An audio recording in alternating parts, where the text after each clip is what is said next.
scene afterwards. You know, KOC said he told him at halftime, hey, kid, you're going to come back and win this game for us. Yeah, it seems like the vibes and the culture in Minnesota locker room-wise are awesome. I think part of the reason why Kevin O'Connell told him that was because Kevin O'Connell knows how great of a play caller he is. I think the 3 plays that matter the most, you're going to get in these situations what we call match quarters defense. And Kevin O'Connell wants to put stress on the linebackers because that's the advantage for the offense. A couple things happen. Number one, when you shoot the tight end that way, that backer is going to follow. So you've taken care of one guy. And then that backer is then lined up one-on-one with Aaron Jones. A couple things have to happen. Jones has got to go outside that tackle. 1, to create leverage. 2, it makes sure that that defensive end can't go outside. Second thing is this, you got to lift the safety. That's what this receiver's job is to do. You have to lift that safety. Once you do that, he's gone. So now you've truly created a one-on-one matchup for Aaron Jones. He just has to stutter, and J.J. McCarthy has to get that ball out on time. Huge opportunity for the touchdown to Minnesota. Now the play call with the quarterback run. Everyone needs to pay attention to start with T.J. Hawkinson. You're going to see Hawk at the snap, jab down, and then arc release to go become a blocker. When he does that, that defensive end's job is to step down as well. You've now created leverage for the quarterback. Slow it down. Watch. See that jab right there? That freezes that defensive end in step number 1. Step number 2, you freeze him on that zone read. He collapses. J.J. McCarthy becomes the runner with the football. This is the play call of the night by Kevin O'Connell. But the play before is the reason why. When the quarterback's struggling a little bit, you just want him to do what he has to do. Okay, you want him to operate the offense. You see J.J. McCarthy right now going, hey, alert, alert, alert. He's going to the second play, and the tight end is coming in. He was outside there. Now, when he was outside, that corner's playing him. That tells everybody it's zone defense. Now, Dennis Allen is the defensive coordinator for the Bears. When he's in these zone defenses, in these situations, what he wants to do is go 1, 2, 3, 4, 5-man pressure, and then play a 2-deep zone with droppers. You know what's great against that? A screen to the perimeter because you have numbers advantages. Kevin O'Connell anticipated that play call that led to the J.J. McCarthy run. They changed the play. You get the perimeter screen to Justin Jefferson. And look, you waste all those blitzers. This is an outstanding job by Hawk getting out there. Lead block, lead block. Jefferson comes to the funnel screen, and it's a massive. This was 2nd and 11. It leads to that 3rd and 1 play call for the zone read. And it's a huge opportunity and score for the Vikings. Kevin O'Connell said, JJ, you're going to lead us back. Yeah. In part because everything we know about the Vikings is real. It's as well coached offensively and the quarterback position that we have in the NFL. Man, the fans must be so excited after what they saw. I'm sure a bit concerned. The first 3 quarters, he looked like a different quarterback down the stretch. What did you notice him start to change? We talked about it yesterday, right? I've never seen this guy play an NFL game. Right? It's fast out there, Hannah. Like, it's cool to say he's going to be this and he's going to be that. But when you get in real-time action, it's a different situation for you. The calmness that Kevin O'Connell kept on the sideline was big for me. And never kind of wavering, never saying we just going to huddle the ball and run out of 13 personnel. And we're going to continue to let him play. The run game got going. Y'all know how I feel about that, which I think settled the young fella too. But the throw to Justin Jefferson. Because usually what happens is, and this is from being around Dan for a long time, especially with young quarterbacks, something you don't know I picked up from you. What you got? They usually get terrified to throw the ball in the middle of the field after they've not had success, right? Yeah. And for him to make that throw, that still was kind of a tight window throw when you think about the traffic that was funneling in the end zone at that time. When he made that throw, and I asked Troy Aikman this yesterday on Countdown, I said, will there be a point in this game a moment where you realize McCarthy has kind of settled in? And I think that was the seminal moment for him, kind of going back to, all right, I can do this. All of the coaching, all of the things that my coach believes in me, I can go out and execute, and the execution went up to another level. I mean, coming back after a terrible pick, too. Yeah, but he never quit on him. Right, exactly. You know what else jumped out to me about that touchdown throw to Justin Jefferson?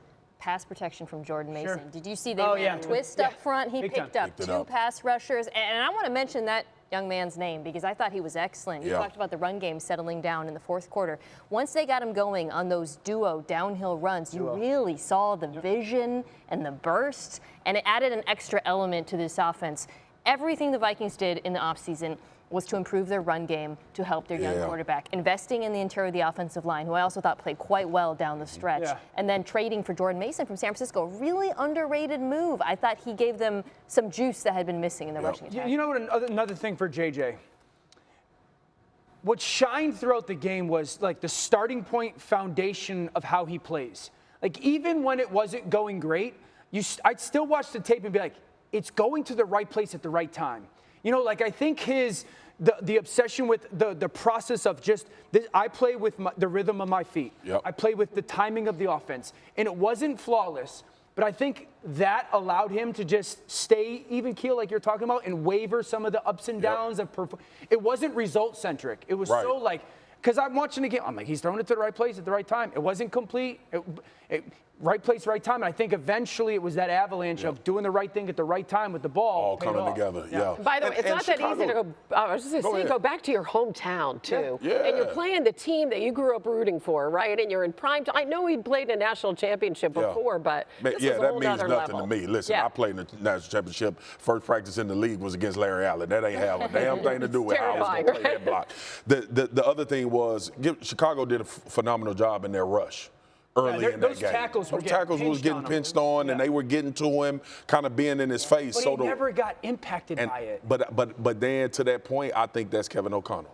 Totally. I think that's because when you come to the sideline, and Josh, we talked to Josh before the game. When you come to the sideline, brother, you have to know that those guys are still confident in what we came here to do and what we believe in you, and I don't think that ever wavered. New on NFL Live, Jerry Jones not done talking about Micah Parsons and had this to say about Micah's debut in Green Bay on Sunday. From what I saw of him, I thought he was able to get in there and play without having any influence from his back, and I say that with a straight face, I do, and having said that, wish him well. Oh, good Lord. I almost hate to ask you. What do you think of what Jerry had to say? So what? Yeah. So what? Like, let's focus on the Dallas Cowboys. I know they asked Jerry a question. He does his radio show weekly.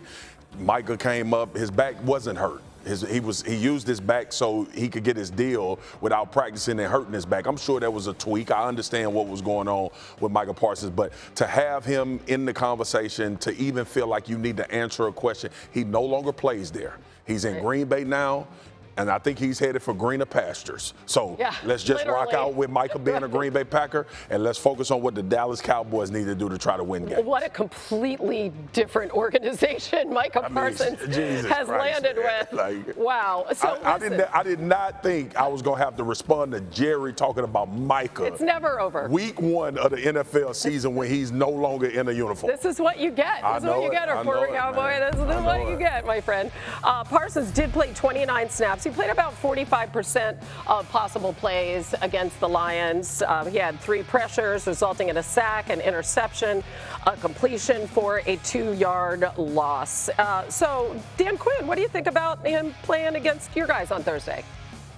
How do you combat a guy? Is it inevitable that he's going to make those plays in that backfield? Are you asking what would I do if I was coaching him? Yeah, I'd sit him this week on a short week. That's classic DQ right there. For more, we bring in Rob Demovsky, who obviously covers the Packers and does such a great job for us. It's a really short week. Obviously, it's a Thursday night game. So what's the game plan regarding Micah, Rob? Well, Hannah, guess who decided how much Micah Parsons was going to play in his debut here last Sunday against the Lions? Well, the answer? Micah Parsons, or at least he talked the defensive coaches into letting him play those 29 snaps that you mentioned. And it makes sense because after the game, Packers coach Matt LaFleur said that was more than he anticipated that Parsons would play, and he joked that he would investigate just what happened. Well, here's how Parsons made his case.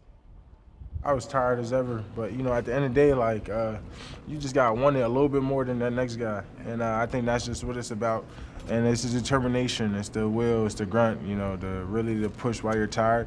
Because I told them, you know, the other day when they were talking to me about the snap count, I was like, I mean, we could run gassers, we could be in practice, and you give me these plays, we could run to the ball. But I was like, at the end of the day, like, you got to let me push through some things. You got to let me, like, you know, get tired and get wore out there, so that way I can become better and get better from it.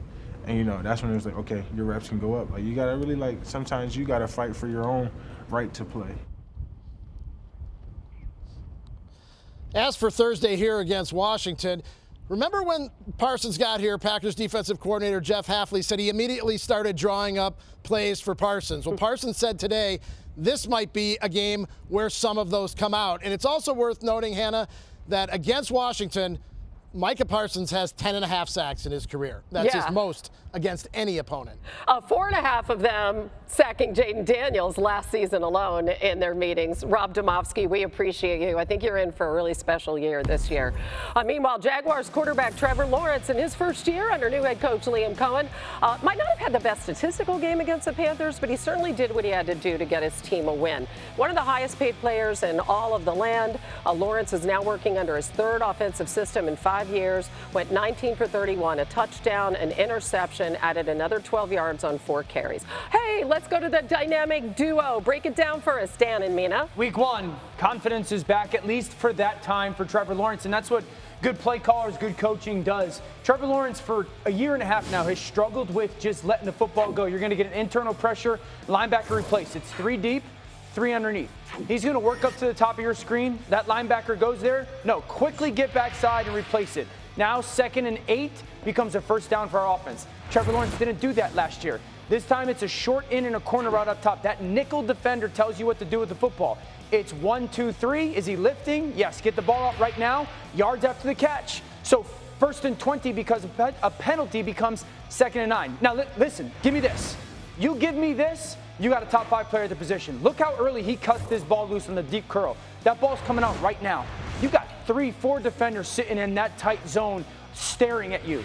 Cut it loose, dude. Trust your eyes and let it fly into that zone. That ball is pinned on that receiver for a huge conversion. That last clip for me, we didn't get Trevor Lawrence like that last year. That would have been a double hitch, triple hitch, or not even a throw at all. If they get that, they get a different quarterback this season. I think you saw he had faith in the structure of the offense, and why shouldn't he? I mean, Liam Cohen, the effect I feel like is obvious already. I loved what I saw from the run game. You know, we have these offensive coordinators switching teams, going to what we believe to be inferior offensive lines, and that run game doesn't always come with it. We're going to talk about Chicago later. This run game, I thought looked as best as it's looked in Jacksonville for quite some time with Trevor Etienne. The thing that really jumped out to me, a lot of it, most of his explosive runs were out of 12 personnel, split flow. Brenton Strange, who they settled on as their starting tight end after moving on from Evan Ingram, I thought was fantastic blocking. Some of the additions on the offensive line as well, throwing big blocks, Robert Hainsey, Patrick McCarthy. If they can run the football the way they did in this game, this offense is going to be electric. It's 1 week, but you have to be hopeful and looking forward to the future offensively in Jacksonville.